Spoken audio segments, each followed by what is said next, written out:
We have now arrived at the final segment of day one. Ladies and gentlemen, it is now my singular pleasure to invite Dr. Christian Bueger, Professor of International Relations at the Department of Political Science, University of Copenhagen, to share with us his trademark wisdom and globally recognized erudition through a special address which will lend great perspective to our three-day voyage of dialogue and discovery. Please join me in warmly welcoming Dr. Bueger onto the stage. He's being accompanied onto the stage by Chairman NMF and DG NMF.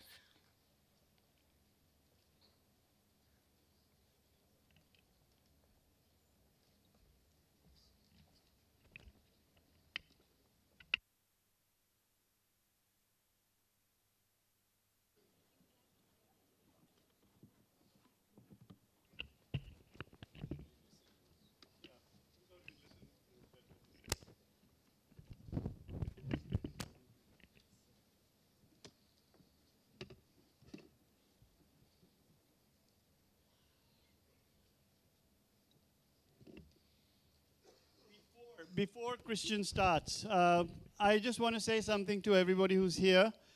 We have a very large number of NCC cadets who have joined us from different colleges in their first and second year of their college, and they need to be given lots of encouragement so that they come tomorrow and day after. So will you encourage them, please, with me?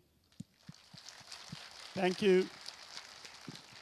NCC, for those who don't know, is the National Cadet Corps of India. No problem. Wonderful. Good afternoon, everyone. It's great that so many people stayed on for this very last session of the first day. Before I start, a big thank you to the National Maritime Foundation and also the Indian Navy for inviting me, but also for bringing all of us together here for these 3 days to explore maritime security, but also the broader politics of the Indo-Pacific. Now, originally, you might have seen this in the first version of the program, I was asked to give an opening address and set a little bit the tone for the next 3 days. Quite obviously, that plan has changed. So I was thinking a little bit, what am I going to do? Am I going to give the same talk, or am I going to offer some reflections on the day, what has been said? And now, bear with me, I'm trying to do a blur and mixture of both of these two things. And I do hope that I can offer you a sort of reflexive moment before we all go home, rest, and get ready for day 2 and day 3 of the discussion. And I'd like to bring us a little bit back to where we started and think a bit about the big picture, and then also address the question of what has been called climate change. And I try to convince you why we should think about it a little bit differently, and instead of thinking about the entire climate and environment discussion as a sort of add-on, to think about it as being in the center of all of our discussions. And we will have time for Q&A afterwards, and I very much look forward to that. Now, let's start with the very big picture. There are 5 mega trends that change the nature of the ocean and the character of maritime security and its future. The first one is actually what I spoke about last time I was standing here last year.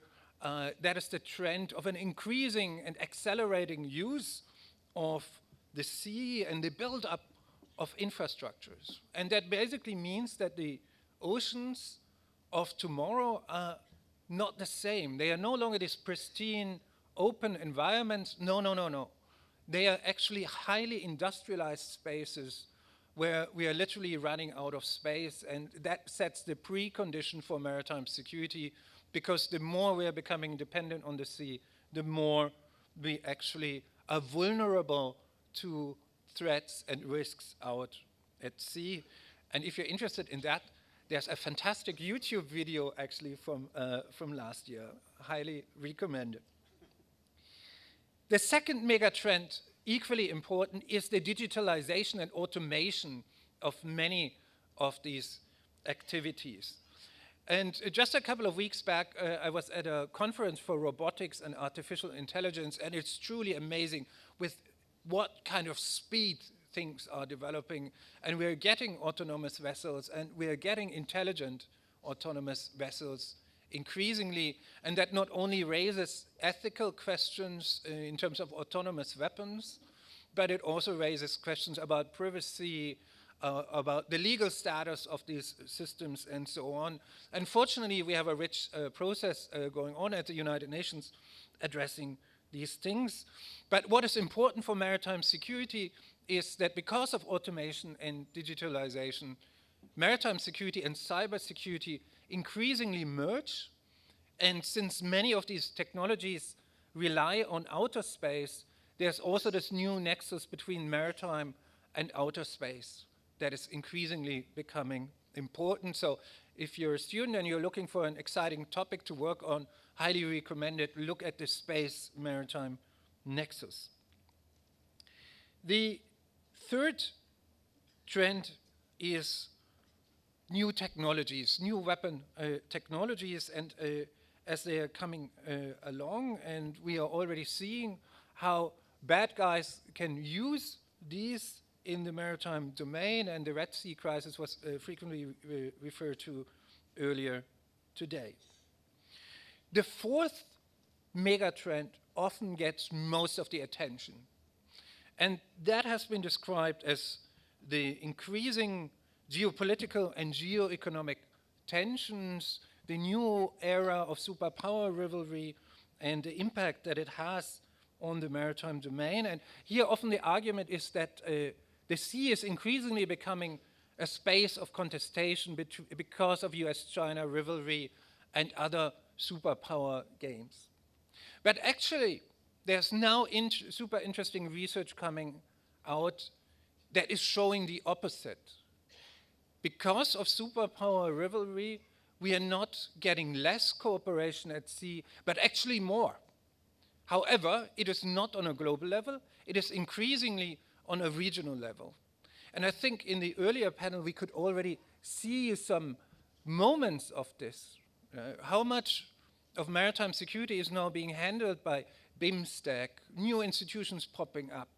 The Gulf Cooperation Council, for instance, getting active in maritime security, Europe and the European Union stepping up its game. So superpower rivalry does not mean that the oceans are turning into a super contested space, but the oceans are increasingly being handled in regional mechanisms. So that is noteworthy in its own right. The fifth trend is the planetary crisis. And I'm going to explain in a second what I mean by the planetary crisis and why it is important.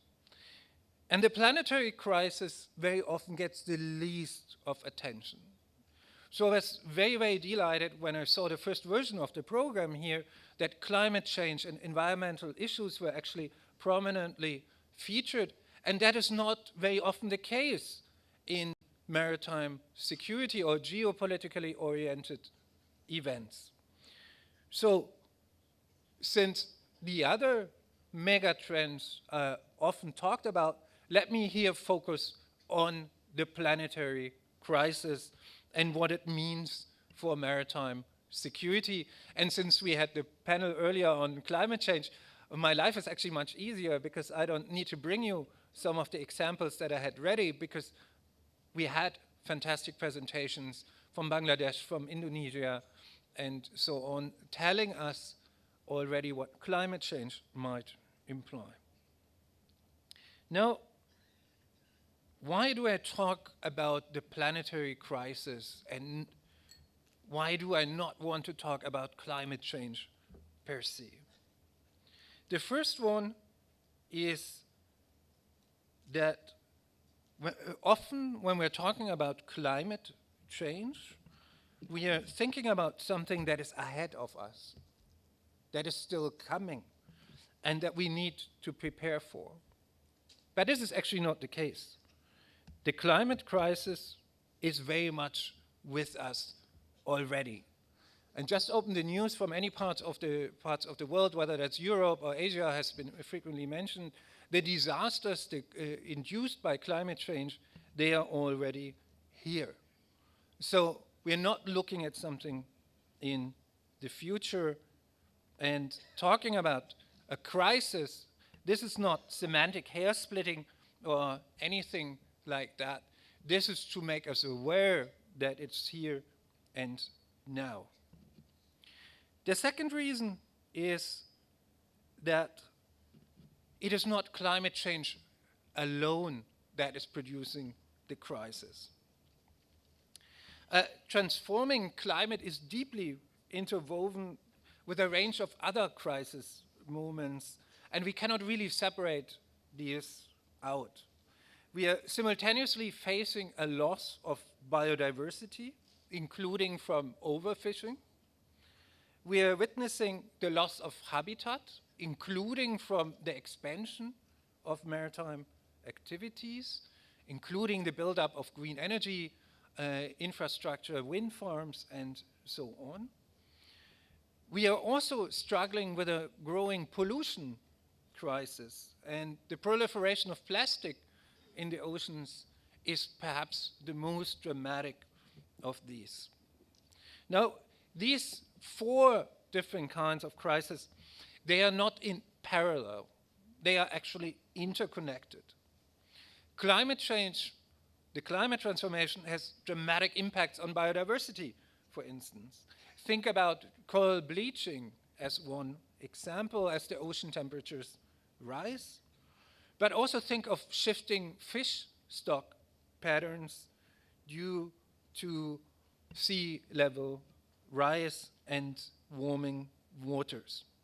But the reverse is also true. As it was talked about already earlier today, the loss of biodiversity, mangroves, seagrass, coral reefs, has quite a dramatic impact on the amount of CO2 in the atmosphere, because these habitats are actually carbon sinks. So in that sense, the equation is simple but sobering. Fewer whales mean more carbon in the atmosphere, which means higher temperature and more sea level rise. So whenever we are looking into something that we call climate change, we always need to confront actually a quadruple environmental crisis, or what I call the planetary crisis of climate, biodiversity, habitat, and pollution.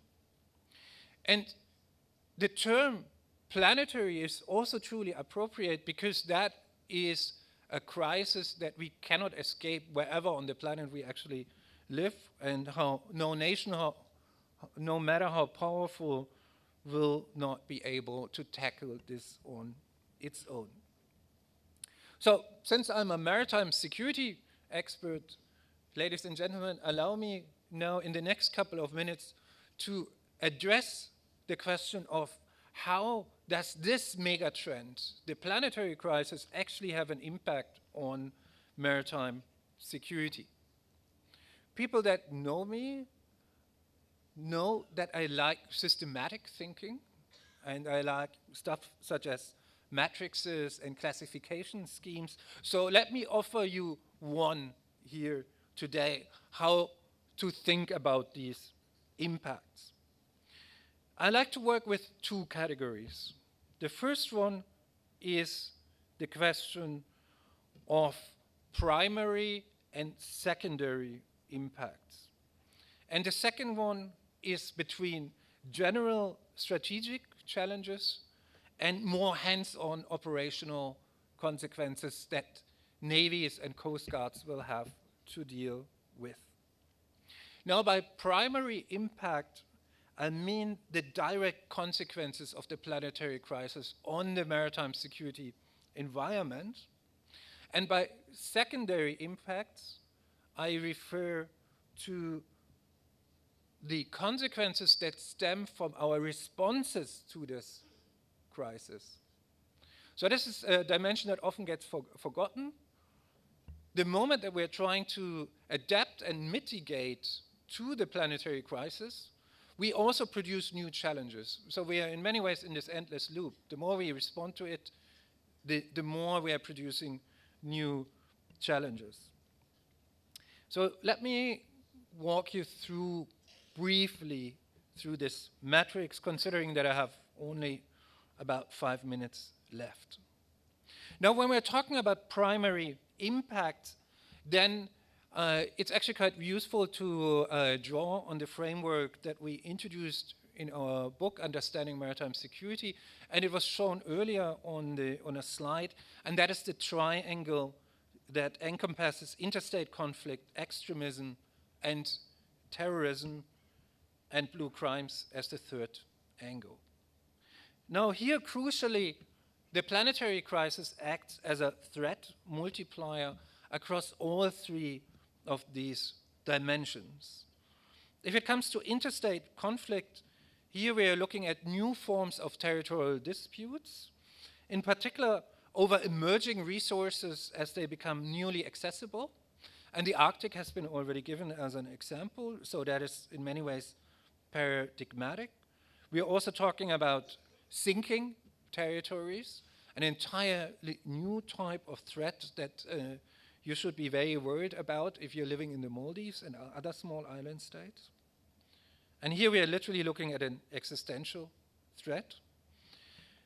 We are also looking at new types of grievances, and grievances breed radicalist thought that is very well documented in the research. We're looking at resource scarcity, displacement, loss of livelihoods, and they're all known to spur support for or engagement in both extremist but also criminal activities. So this is what we are looking at. If it comes to blue crimes, there's actually quite a long laundry list of issues that we should be concerned about, and that includes new environmental crimes. It includes new patterns and hotspots of smuggling, for instance. So to give you just one example, previously inhabited islands that submerge are perfect spots for running smuggling operations. Irregular migration flows have already been mentioned, and that is equally worrying in terms of the search and rescue challenges that arise, but overall also the need to fight people smuggling and human trafficking. What are the operational consequences of this impact? Well, first of all, it implies there's much more work to do. So that is good news for those in the Navy that are lobbying for more resources because they are truly needed. But at the same time, many of these challenges are also in the Coast Guard spectrum, so we clearly need to pay attention to if and how navies play into the Coast Guard spectrum, or when and how it is actually better to invest into Coast Guard capacities and capabilities more straightforwardly.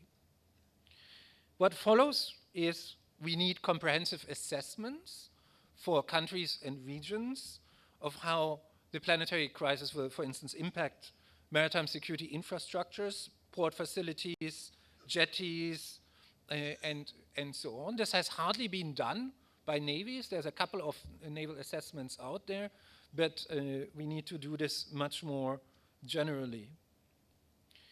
The sea, because of the planetary crisis, is also becoming a much more hostile environment. That means different types of trainings, different types of vessels that will be needed in the future, and severe weather events quite obviously lead to much more operations in the Coast Guard spectrum.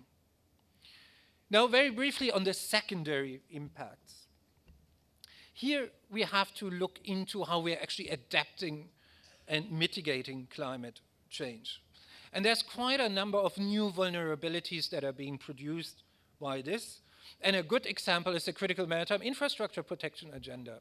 The more we are moving towards offshore green energy, the more we are becoming vulnerable to offshore threats, including in the gray zone spectrum. Another very good example is the new generation of green fuels. The shipping industry is moving towards hydrogen. Are we prepared to deal with hydrogen, which is highly explosive, in our ports on the sea? Do we have the salvage capacities? Are our forces appropriately trained? Moreover, the valuation of resources is also changing dramatically. Critical minerals is a good example. That might also lead to new patterns of crime.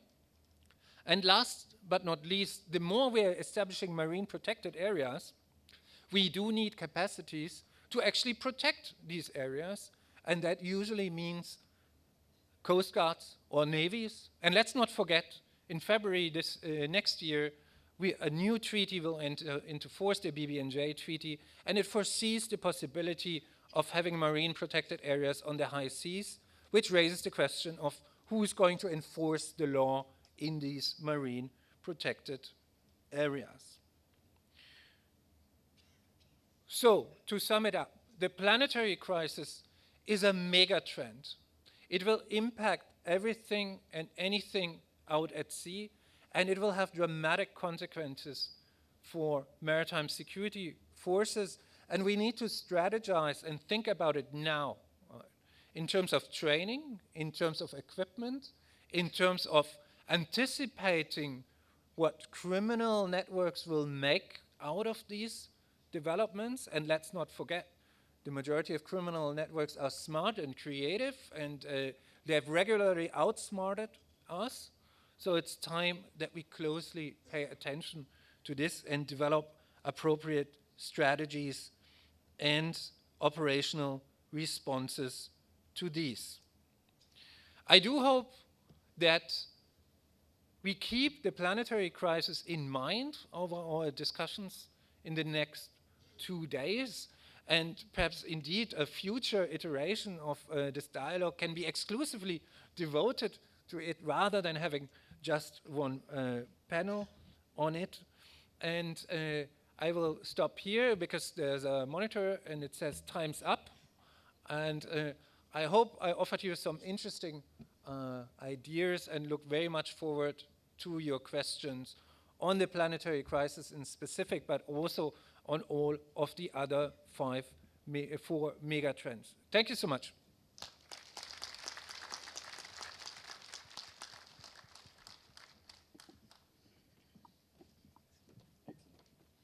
Thank you very much, sir. Ladies and gentlemen, we will now open the floor for audience interaction. To that end, I will now hand over the proceedings to Vice Admiral Pradeep Chauhan. Okay, so once again, we have an opportunity to interact with a genuine expert from around the planet. Yes, I can see your hand up. If you just stand up as well, the mic will come to you. So we do have an opportunity. It's very, very difficult for people to get hold of somebody as much of a luminary as Professor Christian Bueger.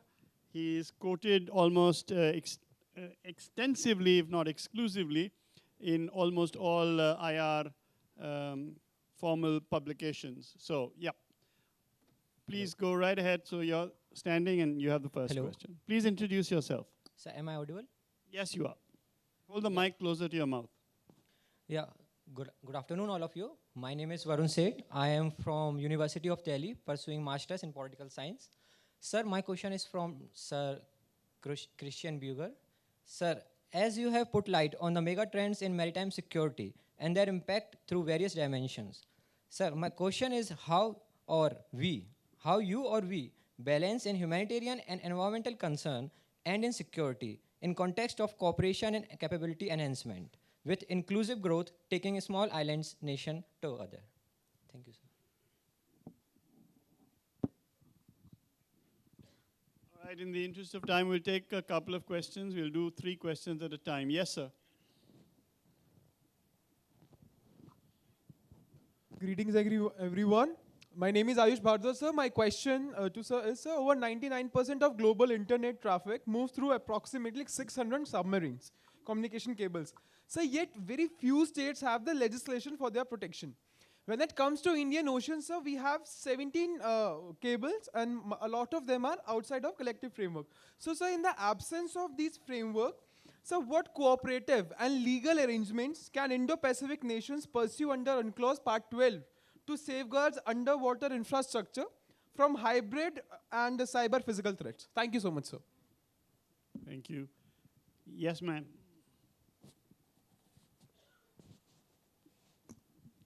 Thank you for this opportunity. I'm a PhD scholar from Jamia Millia Islamia. My name is Ammu SNL. I'm a researcher in hydrodiplomacy. I'm looking at India-Nepal relations. So I want to ask, sir, that you were talking about maritime security. I just want to know about, like, I'm looking at Himalayas. Like, it is also known as the third pole. So how can you separate this continental frontier, like Himalayas, from, when you are looking at Indo-Pacific angle, many scholars say that you can also include Himalayas also to the maritime space or Indo-Pacific concept. So how can you see, because you were stressing about the planetary crisis as such, because Himalayas also facing such huge planetary crisis as far as oceans are concerned. So I want to know about that. Thank you. Thank you so much. These are all wonderful and super important questions. And being asked these questions from researchers, I'm pretty confident that you will actually spend some time yourself in addressing these questions. Let me start with the Himalaya. I think this might sound like a question that is a little bit odd, right, in terms of it not being a maritime question, but you are absolutely spot on, because ecosystems are, first of all, interconnected. Right? But secondly, I think there's something very specific in the maritime that we all need to learn from. Because in the maritime space, there are fantastic collaborative models that have been developed, and we need to start asking, how can we use these elsewhere?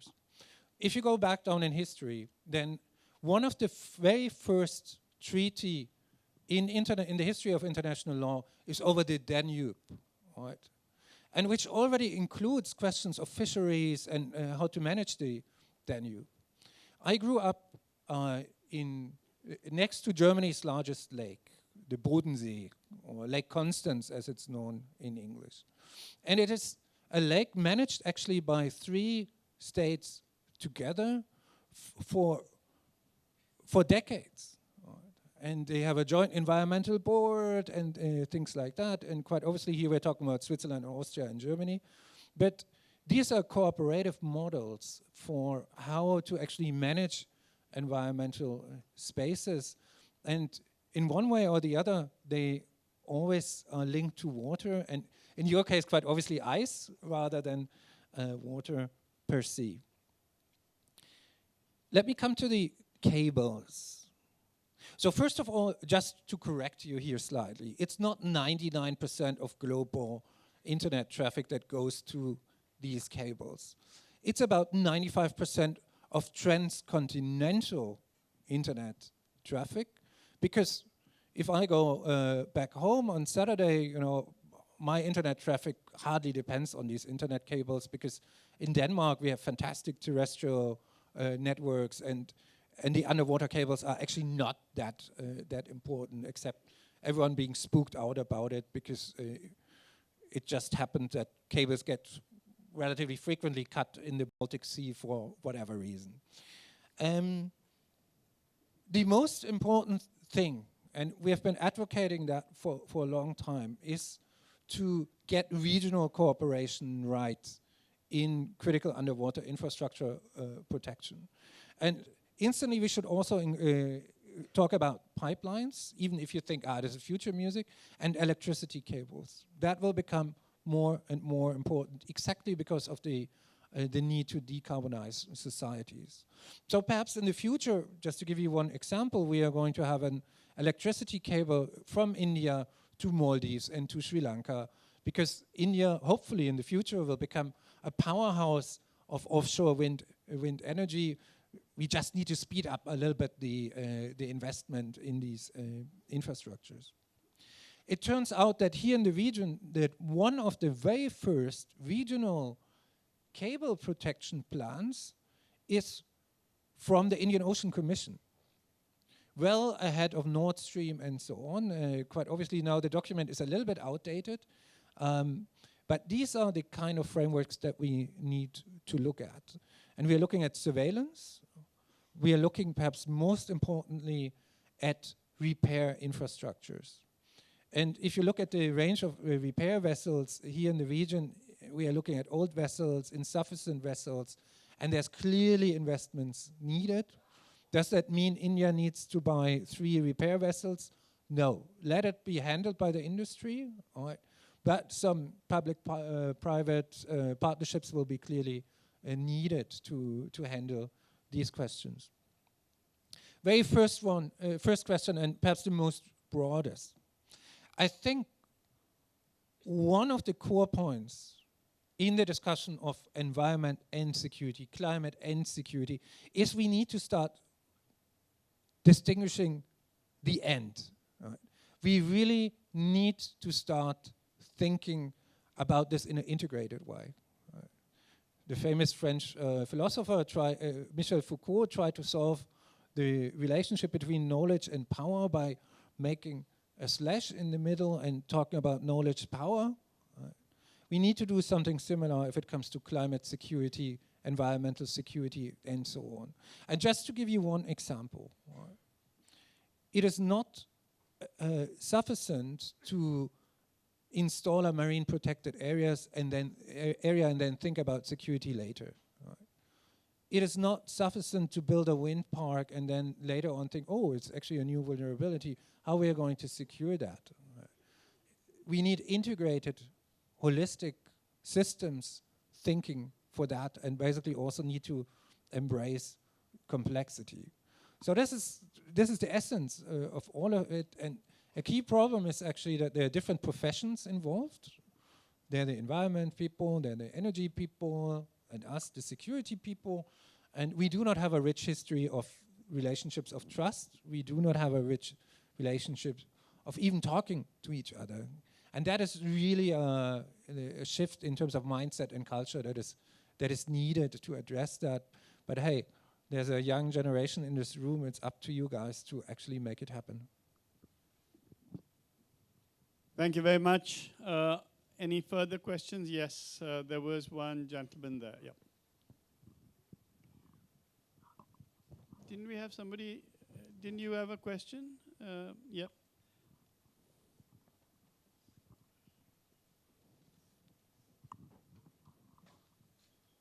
Good evening, sir.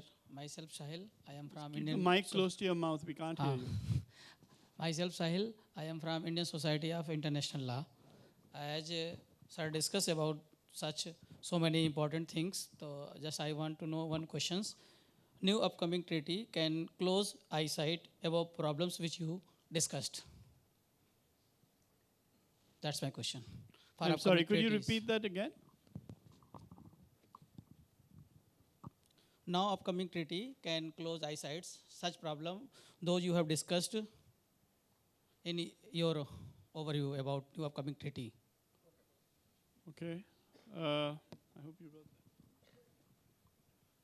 Yes, ma'am.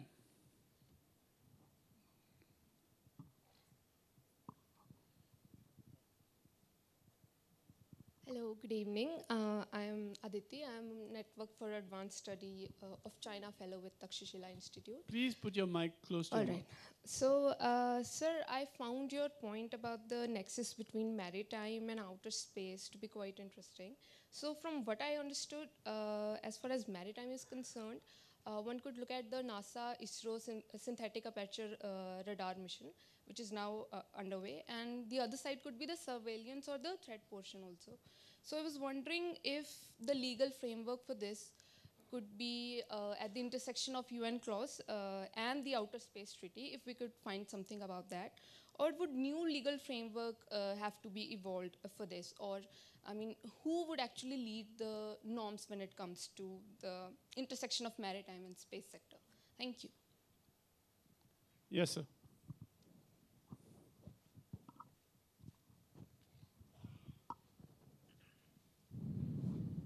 Good afternoon, sir. My name is Shri Acharya Mishra. I am from Rashtriya Raksha University.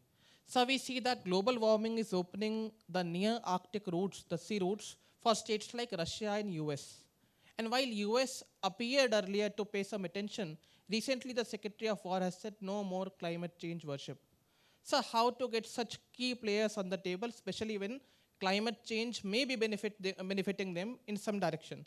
So secondly, I believe there's some resistance, some friction within the West to share innovation, especially of dual use nature, with the global South. So how to overcome this? For example, in the African continent, one hardly finds one nuclear power plant. So this is my question. Thank you.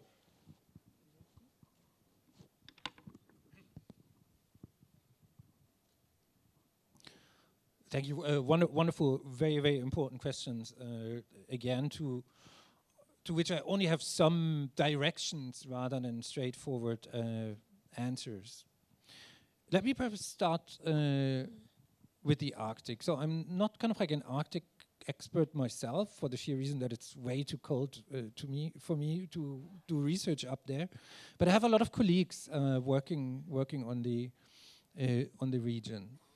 And if you talk to them, first of all, the majority of them actually think that there is a sufficient nucleus of international cooperation that is well institutionalized that can actually survive the geopolitical tensions of the next years. Quite obviously, there's a lot of things happening.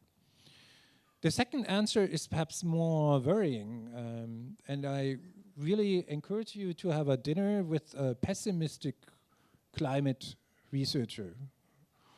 He will tell you that most of the assessments that we are getting in the news, they are actually quite optimistic. So rather than opening new sea lanes, these researchers point out that if the ice is melting at the current rate, that's probably the last thing we should worry about, whether ships can go through the Arctic or not, because we are all sinking, right? So that's the reality here. The non-question on space and maritime is super interesting, and that is quite obviously a question of where should we have the legal negotiations on this. So in the General Assembly, there's an ongoing process on space security. Right? So that is one of the answers. There's another possibility to do it within UNEP and frame it rather as an environmental process. But it is tricky. It definitely needs a UN process, and that tends to bring in the UN General Assembly. But part of the challenge here, quite obviously, is also that UNCLOS is actually not designed in a way to have a sort of consultative body, right? So yes, we have a commission of parties linked to UNCLOS, but it's only mandated to basically appoint judges and look at the budget of the ISA and things like that, but not to interpret or add on the treaty. So one of the most fascinating things that is going to be installed with the incoming treaty, the BBNJ, or Biodiversity Beyond Areas of National Jurisdiction, is that we're going to get a proper new COP, like an annual mechanism where delegates will meet pretty much like the climate COP or the biodiversity COP. That is good and bad at the same time, because we all know that the climate COPs lately have not produced a lot of results. The same time, since BBNJ is an implementing agreement to UNCLOS, the way the treaty is designed, at least we're going to get a platform where questions such as the space maritime link, the question of how to protect marine protected areas, the question of how can we green navies, the question of hydrogen and salvage. So some of these issues that I was raising in my talk could be discussed at the forthcoming COP.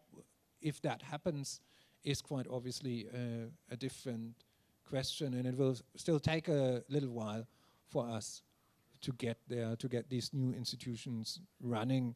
I'm a little bit skeptical about that process, and I would rather bet on more activities in the General Assembly, but also the UN Security Council. For those of you who are not following it, there have been two major debates in the Maritime Security Council on maritime security this year, and I had the honor to actually do a briefing at one of them, the one in May.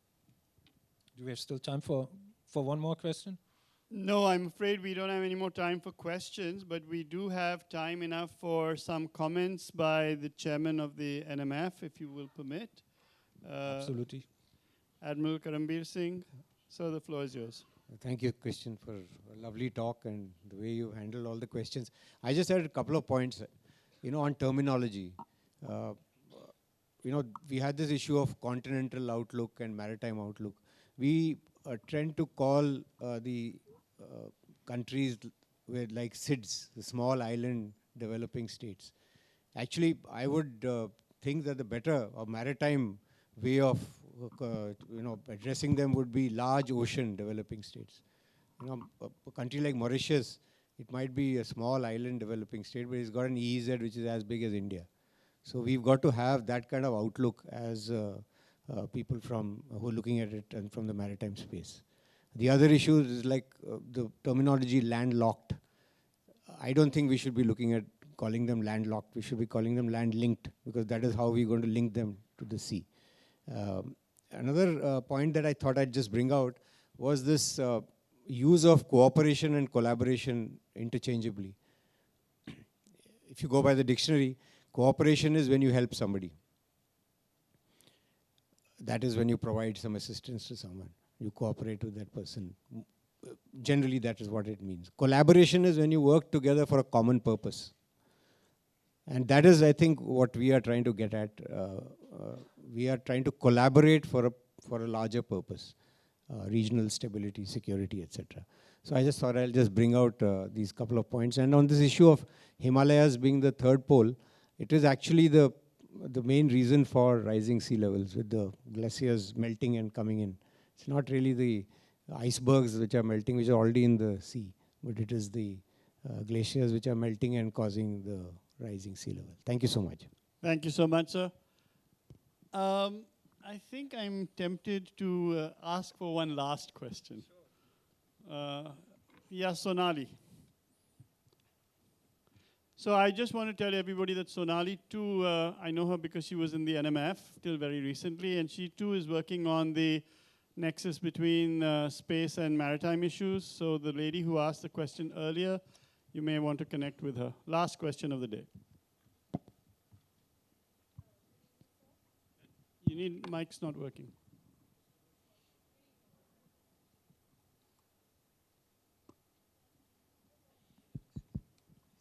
Good evening. Yeah. Sir, do you see the space technologies in any way, deep sea exploration-based technologies in any way impacting space-based technologies? And if yes, then till what extent? And how could those deep sea-based technologies be used in space-based technologies when it comes to security? Thank you. Another big question. Before I answer it, very briefly on terminology, I think it is super important that we continuously reflect on the political messages that our terms are sending. And my favorite term to avoid the cooperation collaboration in the meantime is alignment. Right? If we manage to connect our actions and avoid contradictions. That is actually already a lot, and in many ways it's also a question of the more terms, the better. If they,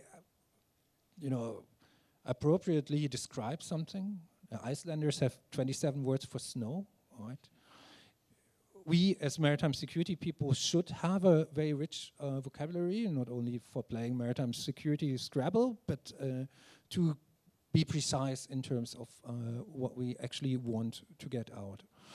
On the space and underwater question, super fascinating. There are two important things here. Contemporary maritime security means that we can no longer only look at the surface, right? almost everything in the maritime security discussion is looking at the surface, AIS data, whatsoever. Contemporary maritime security means we need to look up towards the space and we need to look down. And we, as policy strategy people, I don't know if there are any engineers in the room, are not very good at interconnecting things. But if you talk to engineers, for them it's kind of like, it's an interconnected challenge, right? Because outer space and underwater is harsh environments. It's just slightly different conditions in terms of pressure and things like that. But in principle, the artificial intelligence models, the automated navigation and things like that are technologies that are developed for both use case scenarios, very often by the same research teams, actually. And the same goes for robotics companies and so on. So I wish we would also be a little bit more like engineers, thinking about the challenges and how they are interconnected. But quite obviously, since we are in politics and strategy, there's a core difference towards engineering. Engineers believe that there's always an optimal solution, while we are the people that are very well aware that the world is full of contradictions and dilemmas, and usually whatever solution you propose, it means that someone is winning and someone is losing. All right, thank you very much. I'm sure you'll join me in applauding the absolutely scintillating presentation that we've heard. Please give yourselves another round of applause for those absolutely brilliant questions from the audience.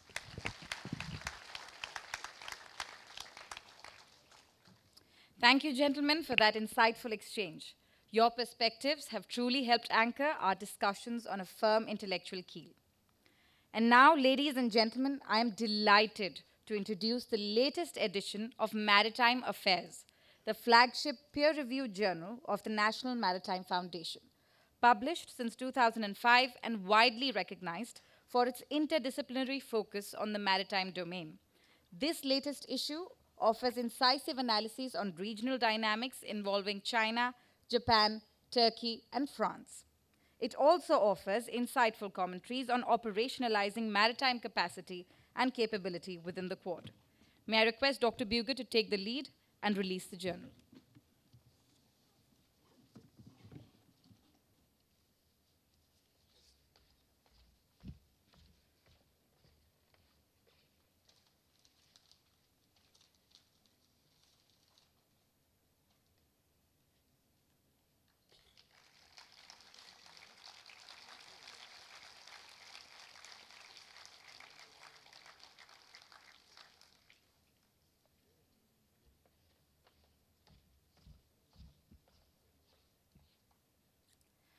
Thank you very much, gentlemen. May I now request Chairman NMF to present a small token of our gratitude to Dr. Bueger, and in the same breath, may I request everyone on stage to kindly come up in front of the tables for a group photograph following the ceremony.